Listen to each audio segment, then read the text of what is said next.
আমরা এই জন্যই মিলিত হয়েছি যে দেশে আইনের শাসন প্রতিষ্ঠা করতে হবে কার্যকরভাবে, জনপ্রত্যাশা অনুযায়ী। সুতরাং এখানে সন্ত্রাসীদের অভয়ারণ্য যেখানেই থাকুক নির্মূল করতে হবে।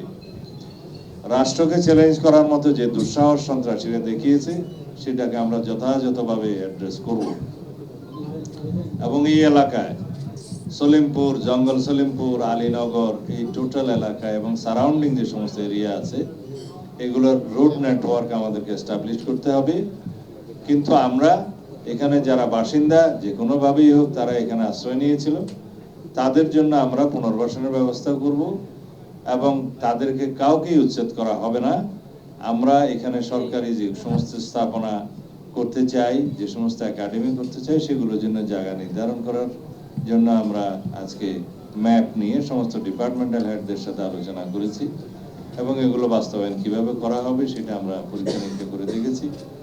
আমরা প্রাথমিকভাবে এখানে চট্টগ্রামের জেলখানা যে স্থানান্তর হওয়ার কথা বা এই লিং রোডের পাশে সেই জায়গাটা আমরা দেখেছি এবং আরো প্র্যাকটিক্যালি ভিজিট করার জন্য সংশ্লিষ্ট কর্মকর্তাগণ যাবেন। এখানে কাউকে ডিস্টার্ব করা হবে না, কোনো বসতি উচ্ছেদ করা হবে না, কিন্তু আমরা এই কারাগারের স্থানটা আমরা আগে নিজেদের দখলে নিয়ে, কারা অধিদপ্তর, আইজি প্রিজন তার দখলে নিয়ে পরবর্তী উন্নয়নের ব্যবস্থাটা আমরা করব। সেটা জরুরি হয়ে গেছে। অন্যান্য ডিপার্টমেন্টের জন্য কোথায় কি স্থাপনা করা যায় এবং কি করতে হবে সেগুলো আমরা যথাযথ পরিকল্পনা করে এগোবো।